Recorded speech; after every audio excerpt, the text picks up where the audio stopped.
que havia morrido e agora tinha visto Jesus vivo, ressurreto, com o corpo ressurreto, e viu Jesus, poderia então provar a qualquer momento, dar o seu testemunho que realmente ele viu Jesus vivo. E Paulo diz, além desses testemunhos todos, a palavra de Deus, desses homens que viram, os apóstolos, esses mais de 500 irmãos, além disso tudo, de Tiago, de Pedro e tudo, além disso, eu também posso comprovar isso, posso mostrar para vocês que realmente Jesus está vivo, e eu posso testemunhar que Jesus está vivo, porque ele apareceu a mim também. Então, por último, depois de aparecer a tantos, eu mais não tinha nem esperança de ver Jesus, e ainda vi Jesus, ele apareceu para mim. Então, Paulo fala do seu próprio testemunho para provar realmente aos coríntios que Jesus havia ressuscitado, que eles tinham que ter certeza da ressurreição e esperar a própria ressurreição de cada um deles. Então nós temos que viver com essa viva esperança, temos que ser cristãos que tem um Deus vivo, que tem um Salvador vivo. Não façamos como as outras religiões, que tem aí um profeta, ou um libertador, ou até mesmo um salvador por aí, mas está morto, né? São várias as religiões. Se você for lá no túmulo lá de Buda, está lá e morreu, se apodreceu, se acabou. Se você for lá no túmulo de Maomé, morreu, se acabou. Então são várias as religiões. Você vai lá, cadê ele? Não, morreu. Tem milhões e milhões de seguidores desses homens, né? E esses homens estão mortos, não tiveram poder sobre a morte. O único que tem poder sobre a morte é Jesus Cristo. Morreu, ressuscitou, está vivo. Paulo, ao se referir à morte de Jesus e ressurreição, ele diz que está revelando um mistério, porque estava oculto no Antigo Testamento. Principalmente, então, o mistério da igreja estava oculto no Antigo Testamento. E Paulo revela, então, esse mistério, a morte, a ressurreição de Jesus e a igreja, com a presença poderosa de Jesus em seu meio. Então, ele está dizendo, olha, isso para eles, lá no Antigo Testamento, estava oculto, ele não aparecia, eles não entendiam. Poucas pessoas tiveram um conhecimento realmente da morte e ressurreição do Messias. No Novo Testamento, isso é revelado ao apóstolo Paulo, que escreve sobre isso. Então, a revelação dada por Deus da sua igreja, da morte e ressurreição de Jesus, para que todos creiam, para que todos tenham uma viva esperança no futuro. Glória a Deus. Quem viu o Cristo ressurreto? Quem viu o corpo glorioso do Senhor? Nós podemos citar aí a visão de Estevão, podemos citar a visão de Paulo e podemos citar também a visão de João. Então esses três aí viram Jesus depois que ele morreu e ressuscitou, viram um corpo ressurreto. E antes de Jesus morrer na cruz, ele também mostrou aí o seu futuro glorioso, se revelando lá no Monte da Transfiguração, estando ao lado de Elias e Moisés. Ele mostrou como seria depois. E ali estavam presentes então Pedro, João e Tiago. Então são consideradas aí provas inequívocas, né, que fundamentam então a infalível palavra de Deus, a ressurreição de Jesus. Primeiro, o túmulo vazio. Então o túmulo estava vazio e tinham guardas vigiando esse túmulo. Uma prova irrefutável que Jesus realmente ressuscitou. É uma prova. Outra prova, o silêncio dos fariseus e dos romanos, né, dos judeus. Por quê? Porque eles poderiam ter procurado provar que Jesus realmente estava vivo, ou que Jesus não havia ressuscitado, e então eles mostrariam o corpo de Jesus. Mas não fizeram isso, porque não tinham um corpo para mostrar. E investigado, é claro que foi. Então haveriam ali marcas, né, de pés de todas as pessoas e tal.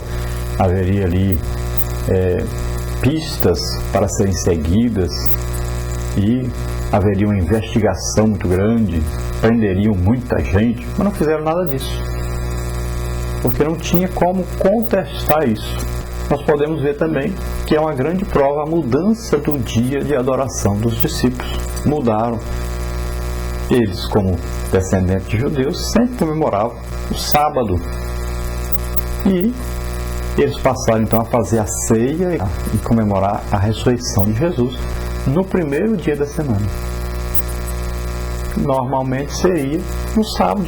Todos os judeus comemoravam suas coisas sempre no sábado. Mas os discípulos passaram então a se reunir no primeiro dia da semana, em comemoração exatamente a esse dia da ressurreição do Senhor. Bom, as aparições de Jesus então às pessoas comprovam a sua ressurreição. Nós sabemos que ele apareceu a Maria Madalena, depois a Bíblia cita aí algumas mulheres, depois a Pedro no domingo da ressurreição. Aí nós vamos ver os 2 discípulos aí no caminho de Emaús, depois aos discípulos estando reunidos aí sem o Tomé, depois aos 12 discípulos com Tomé presente, depois aos 7 discípulos no Mar da Galileia, depois ele aparece aos 500 irmãos, depois ele aparece a Tiago e por último aí Paulo dizendo que Jesus aparece a Paulo então no caminho para Damasco e em outras oportunidades também. Quais são aí os resultados então dessa ressurreição do Senhor? Primeiro, o resultado: Jesus está vivo. Se Cristo não houvesse ressuscitado, então ele seria um defunto. Imagine, se ele fosse um defunto, a igreja então não seria a esposa do Cordeiro, seria então a viúva do Cordeiro. Seria uma coisa muito triste, né? Ele de fato então ressuscitou, está vivo para sempre. E porque ele vive, intercede então pelos seus, como está em Hebreus 7:25, que também intercede pelos transgressores, como está em Isaías 53:12, está à destra do Pai, né? E várias citações bíblicas dizem que Jesus está vivo. Outra coisa é que ele está presente, né? O Cristo ressuscitado é um Cristo onipresente, está presente em toda parte. Por toda parte podemos sentir, né, a manifestação dessa presença gloriosa e amiga de Jesus. Ele está inspirando aí os pregadores que proclamam sua palavra, está inspirando aí as ações dos que proclamam a palavra de Deus, né? E enternecidamente está salvando os que nele creem de todo o coração, está transformando vidas, né? Quando a pessoa aceita Jesus como Senhor e Salvador, tem uma mudança radical de vida. Às vezes era um bêbado, se torna um pregador, era uma prostituta, se torna uma mulher de oração, né? Então, esse testemunho da transformação de vida já é um grande testemunho da morte e ressurreição de Jesus e que ele está vivo. Além desse novo nascimento, desse batismo com o Espírito Santo, dos dons espirituais, das manifestações maravilhosas do Espírito Santo, provando que Jesus está conosco realmente. Então, outra coisa é que Jesus, ele está conduzindo então a igreja, ele que conduz, ele é a cabeça do corpo que é a igreja na terra. Então, como Senhor, como dono, ele comprou-nos a cada um de nós com seu sangue, então nós servimos ao Senhor de coração. Como rei dita as normas de ação do seu governo, como cabeça nos mantém junto a si, inseparavelmente ligados, pois somos o seu corpo. Então, o complemento daquele que cumpre tudo em todas as coisas, ele é quem dá então ministros à igreja, como está em Efésios 4:11, ele dá dons aos homens, como está em Efésios 4:8. Então a igreja o glorifica, exalta, louva e adora. Glória a Deus. Então, outra consequência, né, outro resultado da ressurreição é que ele está unindo a igreja, que Cristo está aí unindo. Se Cristo então não estivesse realmente vivo, não poderia executar o milagre de reunir em um só corpo homens e mulheres de todas as raças, tribos e nações, como está em Apocalipse 5:9. Então ele mesmo diz isso em Apocalipse 1:17-18, falando a respeito então dessa união do corpo de Cristo em torno do próprio Cristo. Outra coisa é que ele está batizando a igreja. Jesus então prova que ressuscitou, porque ele continua aí batizando os salvos com o Espírito Santo. Outra coisa é que Jesus continua fazendo milagres e maravilhas. Então ele continua. Basta assistir aí um pouquinho de TV ou ir a algum culto, em uma legítima igreja de Cristo, você vai ver que Jesus continua salvando, curando, batizando com o Espírito Santo, libertando os cativos e oprimidos, fazendo milagres e mais milagres.